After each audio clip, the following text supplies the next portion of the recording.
baru Pak, saya ini baru anggota Komisi 4 dan memang saya lihat luar biasa kita ini. Kalau dari segi undang-undang kayaknya bagus saja waktu dibuat. Bulog apa itu kemarin kita dari Medan, gudang Bulog yang begitu besar, satu butir betul saya tidak ada. Mana itu penyerapan dana diberikan, duitnya beli impor karena yang datang impor semua. Jadi dana yang diberikan sama Bulog itu bukan beli punya rakyat, artinya ini nggak jalan. Badannya dibuat Bulog, gedungnya ada, tapi buktinya yang kita beli di luar. Semua provinsi sekarang setelah kami tahu datang kan impor. Nah, ini kan persoalannya bukan hanya Bapak saja yang rakyat ini terus terang cuma disebutkan di mulut aja berpihak pada rakyat. Yang terjadi di Rempang sekarang nggak lebih kurang juga sama. Itu orang dari zaman dulu sudah hidup di situ, pemilik di situ. Kita mengusir penjajah Pak supaya tanah air itu punya kita. Kalau kita membangun terus yang menikmatin orang rakyatnya, diusir rakyatnya, di bulldozer, gimana? Ini pikirannya begini. Yang hancur yang kecil-kecil ini, yang besar tambah besar. Ini kan kebijakan kita yang bikin. Integrator segala macam itu kan kita bikin peraturan. Ternyata malah dia ngatur mereka, ini untung. Di mana letak kemerdekaan kita kalau segala kita diatur mereka, napas kita diatur mereka? Ini kan kesalahan kita, artinya kita harus cek ini. Saya setuju panja itu Pak, supaya kita bongkar ini. Jangan dikira kita bikin yang dengarnya nama aduh hebat integrator begini, ujung-ujungnya nggak ada yang ngontrol. Kalau misalnya ditentukan 20%, nggak ada yang siapa yang ngontrol. Karena yang lebih ngontrol mereka kalau punya amplop untuk ngontrol itu. Undang-undang ini bisa dikontrol dengan amplop Pak di negara kita ini. Jadi jangan main-main bikin undang-undang. Kalau tidak bisa kita atur, sekarang mari cek di mana Bulog beli padi kita. Nggak ada, kosong, sebutir pun tidak. Bukan nggak ada Bulog, bukan nggak ada duitnya juga, anggaran diputuskan, tapi tidak dilakukan. Yang paling gampang adalah impor, berangkat sekali ribuan ton datang. Nah ini juga harus begitu. Jadi dalam nanti panja ini perlu diperhatikan Pak. Bapak-bapak ini yang punya semua keluhan, semua kesulitan yang tipu-tipu mereka ngatur apa sampai untung bisa. Saya kaget juga. Anda sudah hidup di negara ini, Anda punya negara, Anda berusaha di sini, kok ada orang yang datang karena punya modal untuk ngatur hidup kita? Di mana letaknya DPR kalau gitu? Ini betul, emang betul tuh harus ada datang. Kalau Anda betul-betul rakyat, kami harus diuntungkan, harus kami yang dibela, begitu dong. Nah ini kan tidak. Badannya ada, duitnya ada, tapi yang dibeli yang di luar. Ini saya saksi hidup nih. Ini satu butir pun tidak ada. Memang nggak ada padi di situ.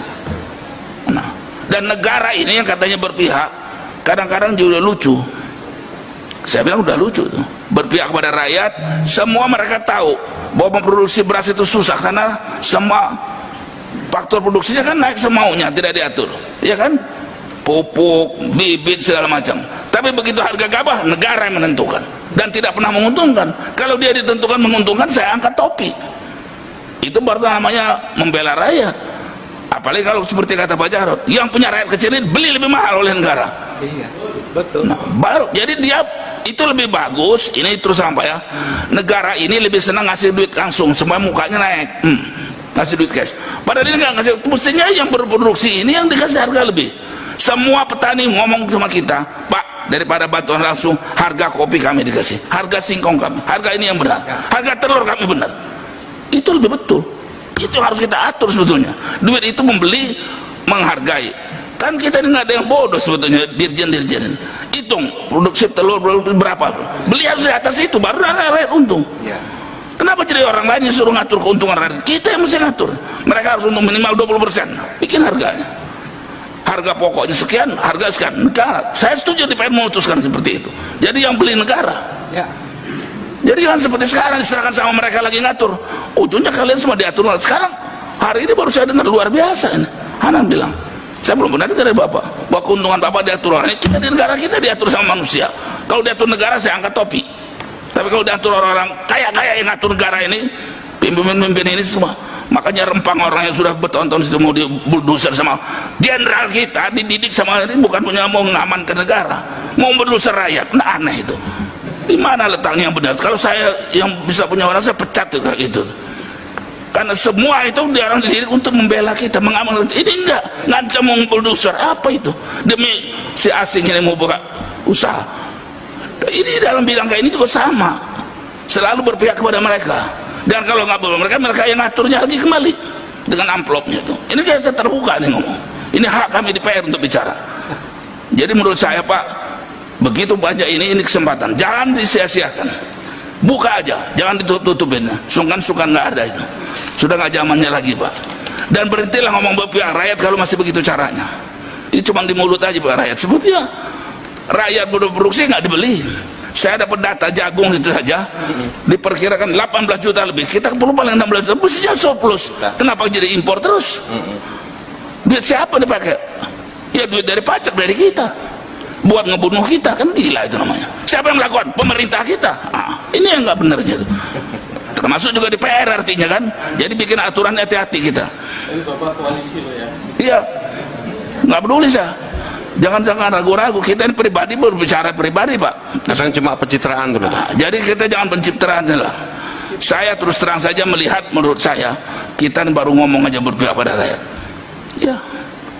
Dan apa yang katakan orang misalnya Pak ya, kalau mau dibangunkan di Rembang itu rakyat itu dididik supaya bisa bekerja di situ, bukannya diusir, di bulldozer. Kalau kita bikin jalan tol, orang rakyat di situ harus dapat juga untung. Jangan dibeli tanahnya dengan murah, diusir, tapi dia punya share karena lewat di daerah dia. Begitu caranya. Kalau betul berpihak pada rakyat, apapun yang dibangun di situ, rakyat itu mesti nikmati karena tanahnya punya dia. Kalau nggak sama dengan penjajah, usir aja lagi pengusaha. Maka saya bilang tadi, kalau mereka menjajah ngatur keuntungan, saya lebih pengusaha itu kita usir. Nah begitu, tumbuhkanlah pengusaha kita yang benar. Nah yang celakanya pengusaha kita ini kadang-kadang nggak benar. Ya. Mesti bapak-bapak ini sudah sekian tahun mesti jadi mereka, bukan mereka yang diatur ngatur, mereka tetap kecil, bahkan jadi mau mati seperti ini kan kacau ini. Nah jadi terus terang saya baru jadi masuk Komisi 4, saya sudah 3 periode baru sampai setahun ini saya, dan ini permintaan rakyat saya masuk Komisi 4 betul. Karena terlalu banyak yang mereka laporkan ke saya tidak bisa ikut karena saya di Komisi 1 Pak. Yang terakhir itu soal gajah, saya bilang itu Komisi 4, pupuk Komisi 4. Jadi kapan Bapak ini memperjuangkan kami? Nah saya pindah sana. Dan saya sekarang tahu undang-undang yang dibuat, Anda baru ngomong sekarang justru motong leher kalian. Makanya setuju kalau Pak Jarod ini, mereka itu harus kita piting, harus jangan dipeluk Pak Jarod, dipiting aja kalau baru injak. Iya. Lalu kita mau, ini negara kita nih, siapa coba yang ngomong muda?